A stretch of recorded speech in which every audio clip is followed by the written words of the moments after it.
I made a YouTube video a little while ago where I looked at some of my old photography, and it made me really sad. The video was about the importance of building a portfolio for your work, and the assumption is that this is like a digital or website portfolio. But during this video, I went through my old handmade physical portfolio. I had a little bit of a mini existential crisis. I couldn't remember the last time I had printed one of my photos. This crisis hounded me for over a year, but I finally did something about it. I did this, and I'll talk about this in a few minutes.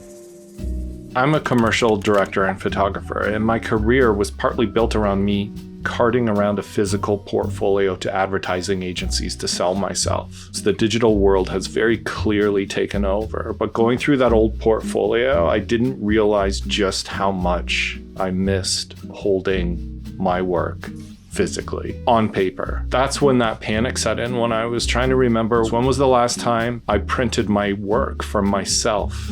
A couple things came to mind pretty quickly. One of them was the fun Sasquatch portrait that I took during a very busy shoot day for our Sasquatch short film. I remember the film photo I took of my daughter that kickstarted me building my home negative scanning station. Sure, there are a lot of commercial big jobs that get printed all over the place and in big ways, but I'm not talking about that. The work I'm talking about is stuff that most people don't consider work. It's been a big ship to turn around to start really considering what I produce for myself as the real work. I'm talking about photos that nobody asked for, that came from here or here, I don't know. Art, I guess. So what did I count? Like 2 photos, 3 photos? I wonder how many photos I took last year. So I took 2,304 on my phone. On my real camera, I took about 6,000. And how many did I print? 0.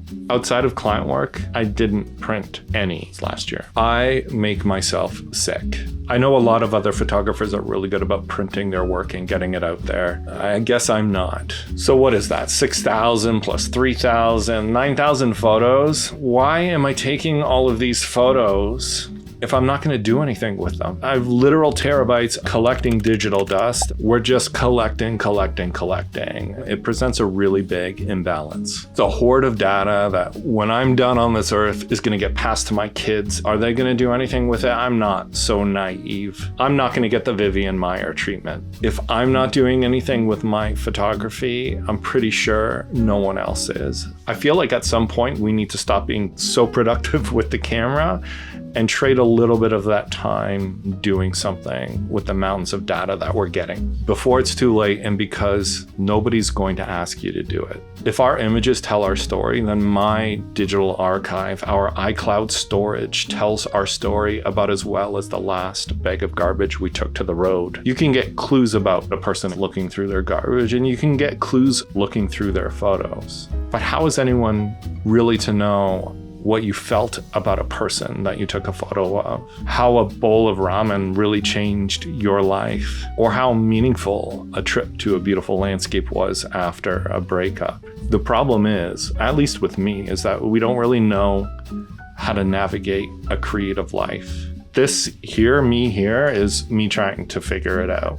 The internet culture of the past 10 years has driven every young photographer towards buying a 61 megapixel digital camera and hope to gain recognition through aesthetic alone on an ad-driven app that posts those 61 megapixel images at 1.5 megapixels. Hope springs eternal as we think someone's going to eventually point at us and say, "You're special," without us having to do anything really unique. Like monkeys on a typewriter, we think that through sheer volume. If we set the burst mode fast enough, that the universe will eventually arrange those 61 million pixels into something meaningful. Chasing bangers, following photo trends might get you some really aesthetically cool photos, but all for a 1.5 megapixel platform.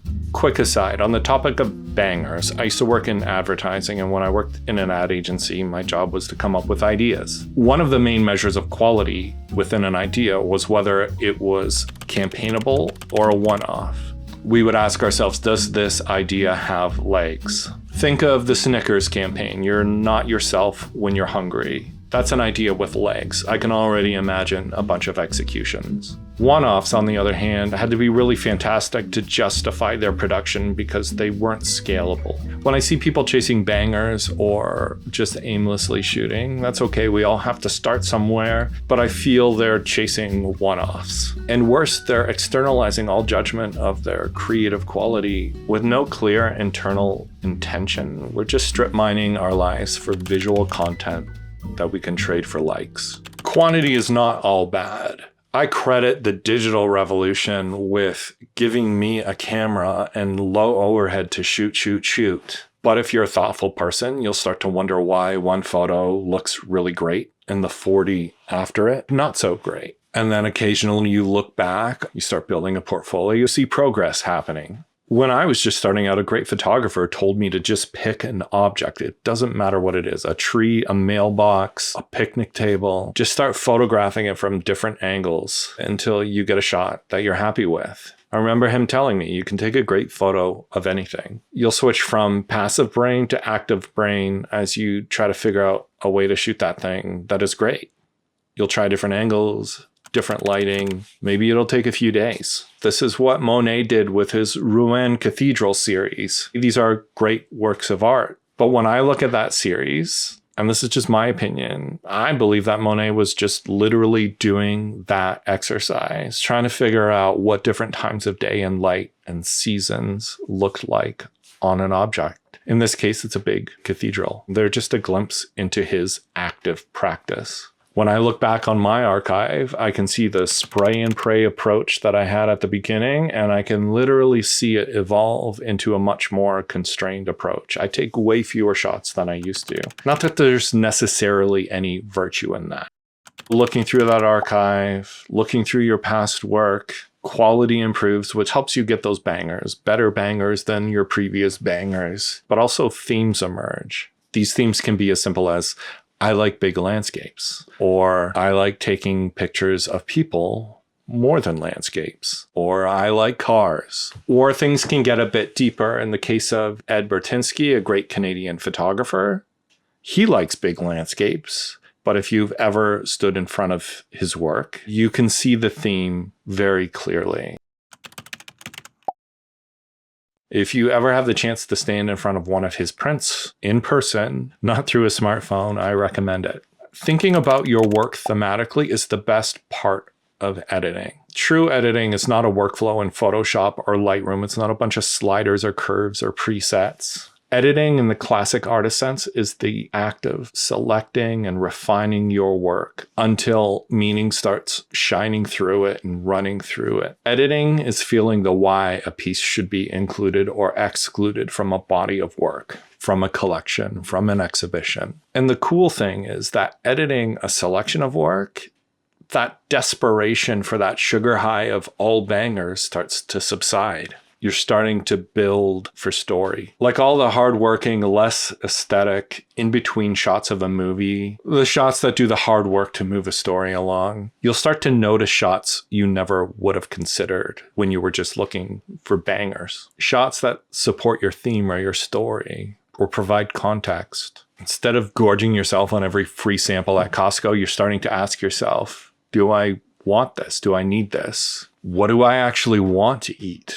You're saving yourself for a hot dog, am I right? I don't know where I'm going with this. Maybe it's that you're starting to create a meal. It can't be all steak or ice cream. As the good book says, man cannot live on bangers alone. I'm mixing a lot of metaphors here.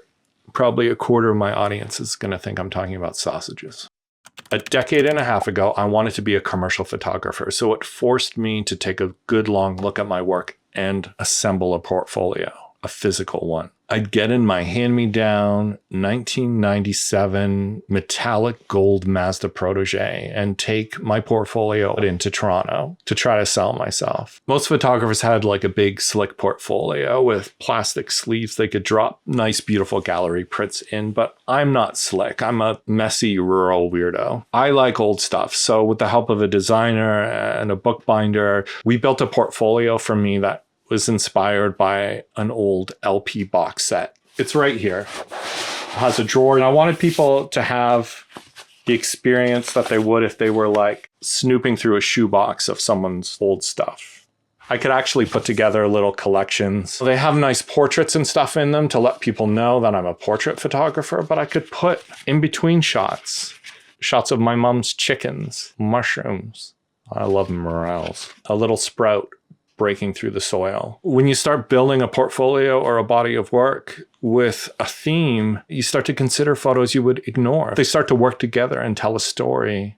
And as it turns out, that's way more valuable than a bunch of bangers. This portfolio, I was pretty proud of. It was a working exhibition of me and my sensibility. Am I going to get hired to shoot supermodels or supercars or an action movie poster? No, that's not me. At least this portfolio represented me. And it worked. It was a classic creative problem where we will work our butts off if there's a financial need. I needed to feed my family, and I managed to do it with photography. So my portfolio was born out of economic pressure. But when that pressure subsides and the ball starts rolling, or I don't take care of the work, I don't look through what I'm doing, I don't have a portfolio that feels special to me anymore. As much as I kept it linked to me personally, it was not really a personal portfolio. It was geared towards commercial jobs. So sure, we all need a digital portfolio. This YouTube channel is digital. My website is digital. I understand that that's how the world works. But I've also found that just making a photo physical gives it importance. Because it takes time, it takes care, it takes editing, it takes intention. Personally, I've had this feeling inside, possibly a yearning. Have you ever yearned? I've yearned. I yearn to make photos for myself. Life is too short to not make photos for myself. And if I'm spending time making those photos, I better start making them physical. Why not give them more than a 24-hour life cycle on a smartphone app? For the first meaningful time in my life, I printed photography for me, not clients, but technically also for you if you want to see. This past year, I've been inspired by a lot of really great creative people, and it dawned on me that I just got to print something. To dig into the archive and start with photos I already have. I walked the last 100 kilometers of the Camino this year, and I took a lot of pictures that did their 15 minutes of fame as an Instagram post. Is that their only utility until the drive they're on gets posthumously wiped and shredded? I don't think so. So I opened InDesign for the first time in a long time and assembled a zine and put some words on it. I feel like it's a bit of a shaky beginning. The words aren't literally about the images, but more linked to what I've been feeling this past year. I'm trying to really grow. As scary as it is to submit the artwork on something, to say, yes, I'm going to print this with some voice crackingly amateur sounding writing, it's a start, and I haven't been this excited or inspired for a long time. Technically, I'm very impressed with the printing, but looking through it, I've already got ideas for 2 more. There is a link below for you to check this out. It's on my website. And with the slight nightmare it is to figure out global shipping and fulfillment, taxes and duties, it makes sense for this to not be my last. I need to justify the purchase of this thermal label printer somehow. I don't want this video to be just one big soft sell for myself. If you order the zine, God bless you. If you don't, that's totally fine. What I want to do more of, and I hope you feel inspired to do as well, is to find a deeper thematic meaning in your work. If it's photography, it's to not just accept things as they come. It's to be active. It's to look at the world from all angles, in all lighting, at all focal lengths. I know in a sense what my Camino photos are is a little bit of that wandering, and that's okay. It's mostly to know that you're looking for something, some sort of glue to stick one photo to another. I think this is what makes an active photographer. Wow, it's so profound. Maybe it's not a zine or whatever that you feel compelled to sell to people. Maybe it's a single copy annual retrospective to see how far you've grown that year. Something you can hand out to your best friends, to family at Christmas instead of junk. In a world of AI making a big, sloppy, mediocre average, I'm again asking you to invest in the best, most future-proof tool Ironically, it's the cheapest camera accessory. That's our personal point of view. What I'm discovering is that taking photos makes a photographer, but editing, the real kind of editing, makes an artist. The zine is on my website. Thanks for watching.